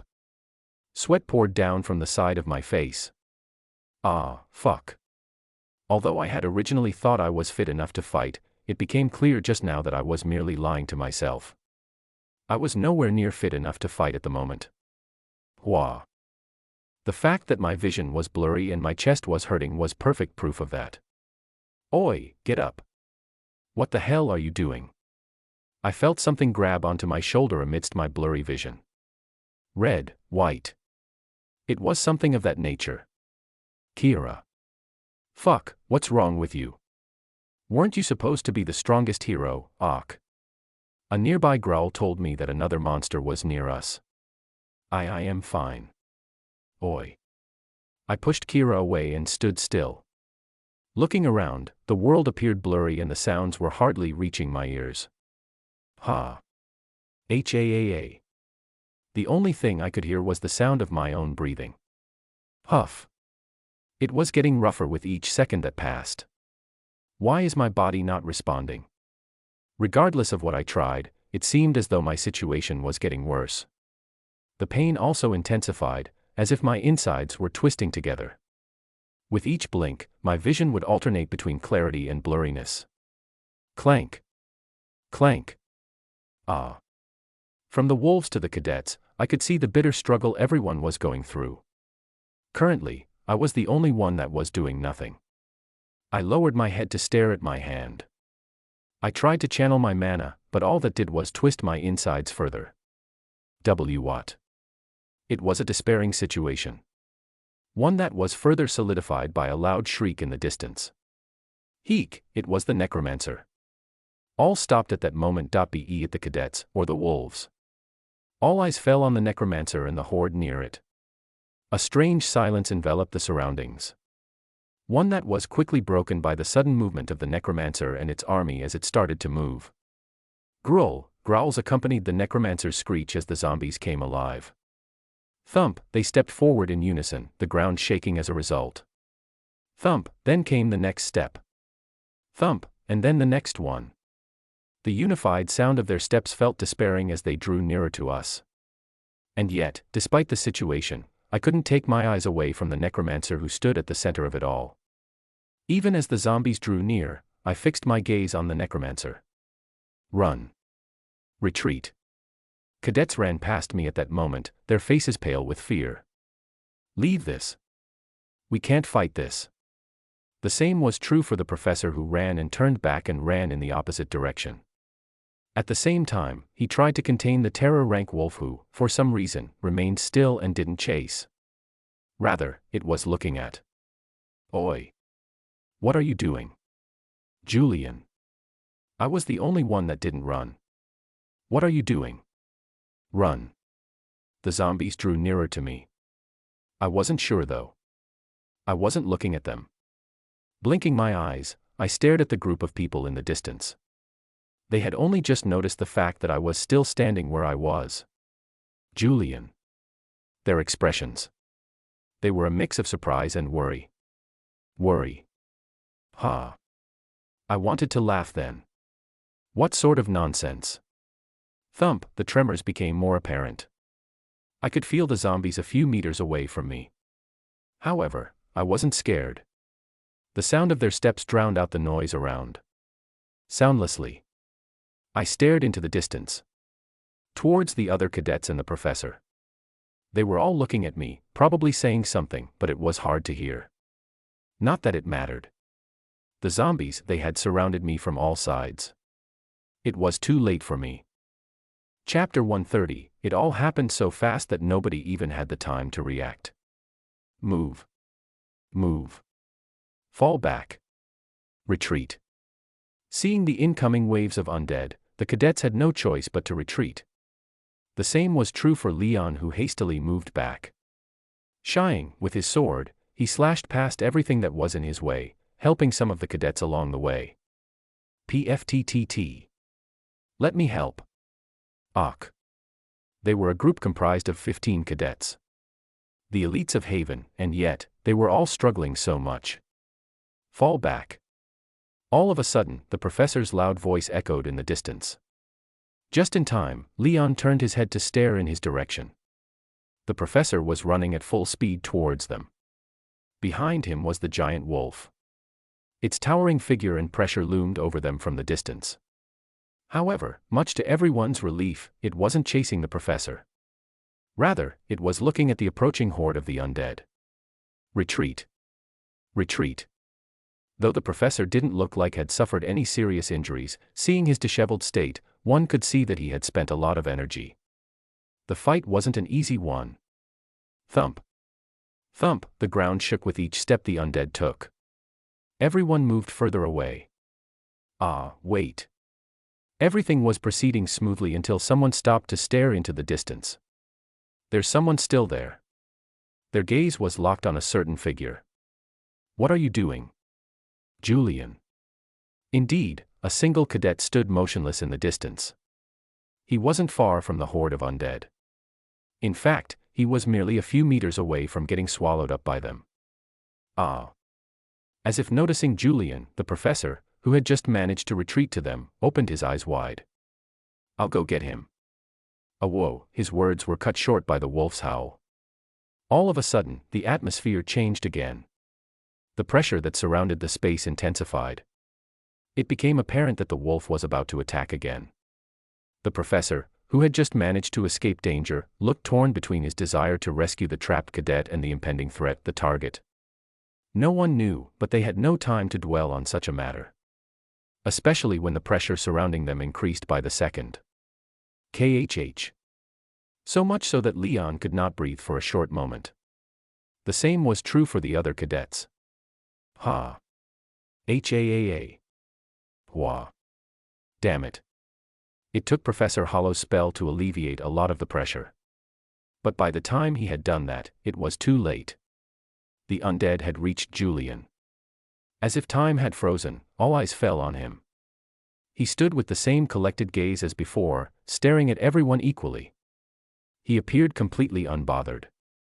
Alone, he stood in the middle. And alone, he disappeared from their view. Ah. Several cadets screamed in horror, unable to grasp the situation. Shit. Professor Hollow was the one in most trouble. Alternating his gaze between the cadets behind him and Julian, he clenched his teeth. Crap. He had made his choice. Retreat. What? But some tried to protest, but he cut them short. It's too late. It's either you or him. I can't risk you all dying here. Retreat. Retreat. It was chaos.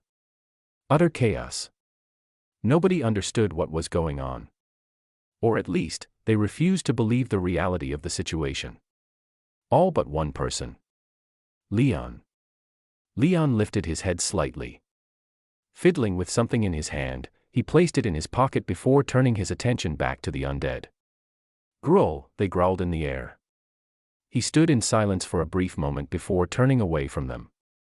Go. Go. In this chaos, he followed the others back. Not before muttering a few last words. I'll be waiting.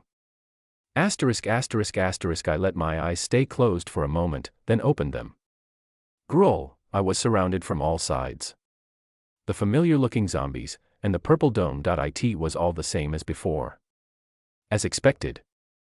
I rubbed my chest and looked around. There was a small space around me. Not a single zombie was walking near me. Rather, they seemed to avoid me as they moved forward.